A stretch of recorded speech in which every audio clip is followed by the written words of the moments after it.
एक दिन ऐसा भी आया जब धरती के केंद्र के राजा किंग कॉन्ग को कुत्तों ने दौड़ाया। यहाँ के कुत्ते साधारण आकार के नहीं थे, हर एक का आकार किंग कॉन्ग के बराबर था। वे झुंड में आकर अपनी ताकत के दम पर किंग कॉन्ग को परेशान कर रहे थे, जिससे वह मजबूर होकर खड़ी चट्टान को पार करने की कोशिश करता है।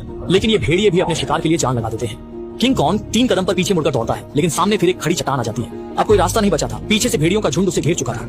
एक बड़ा भेड़िया सबसे पहले काबू नहीं रख पाता और ललचाने वाले भोजन की ओर झपटता है, लेकिन किंग कॉन्ग एक कदम पीछे हटता है और भेड़िया उसके द्वारा लगाए गए जाल में गिर जाता है। फिर वह एक पेड़ के तने को उठाता है जो बेलों से बंधा होता है और तने को खींचकर एक यंत्र चालू करता है, जिससे ऊपर से अनगिनत बड़े पत्थर गिरने लगते हैं।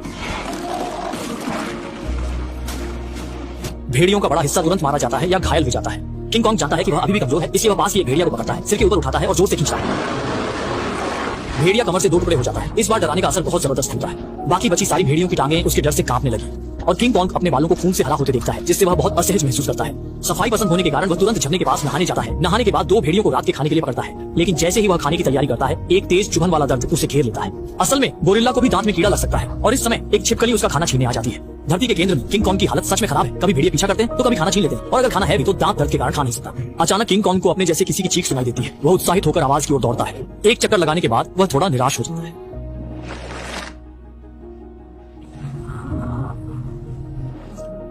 किंग कॉन्ग को धरती के केंद्र में आए कई साल हो गए, लेकिन साथी की तलाश की उम्मीद हमेशा बहुत कम रही है। सतह पर काम करने वाले लोग मॉनिटर पर किंग कॉन्ग को धरती के केंद्र में कई दिनों तक चलते हुए देखते हैं, सोचते हैं कि वह अन्य प्रजातियों के साथ प्रजनन करने जा रहा है। लेकिन कुछ ही समय बाद धरती के केंद्र से सतह की ओर जाने वाले प्रवेश द्वार में एक भंवर उठता है और एक विशाल हाथ गुफा से बाहर निकलता है। किंग कॉन्ग फिर से सतह पर लौट आता है। जब लोग बहुत चिंतित होते हैं तो वे देखते हैं कि किंग कॉन्ग एक छोटी पहाड़ी पर लेटा हुआ करा रहा है। उसका मुंह खुला है और एक कीड़ा लगा हुआ दांत दिखाई देता है। अब लोगों को आखिरकार किंग कॉन्ग के ऊपर आने का कारण पता चलता है। वे उसके शरीर में कई टन एनेस्थीसिया डालते हैं और फिर शहर के सबसे अच्छे दंत चिकित्सक को बुलाते हैं। एक बड़ी स्टील की रस्सी को किंग कॉन्ग के दांत पर बांधते हैं, फिर ट्रांसपोर्ट मशीन की पूरी ताकत लगाते हैं और एक दांत तुरंत उड़ जाता है। जब किंग कॉन्ग बेहोशी से जागता है तो पाता है कि उसके दांत 48,000 टाइटेनियम मिश्र धातु के फौलादी दांत बन गए हैं। 2 बार काटकर देखता है तो वे काफी मजबूत लगते हैं। इस समय पानी के नीचे 8 यंत्र चालू होते हैं। किंग कॉन्ग आलसी होकर उठता है और घर लौटने की तैयारी करता है। मानव फिर भी एंटी ग्रेविटी स्पेसशिप को चालू करते हैं। जैसे ही किंग कॉन्ग पानी में कूदता है, स्पेसशिप भी उसके पीछे जाती है।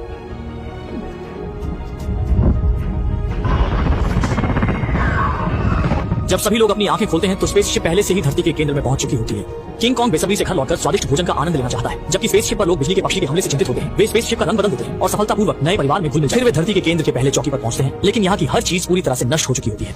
सभी लोग निशान का पीछा करते हैं और एक अविश्वसनीय दृश्य देखते हैं। पहाड़ में एक विशाल हथेली का निशान दिखाई देता है।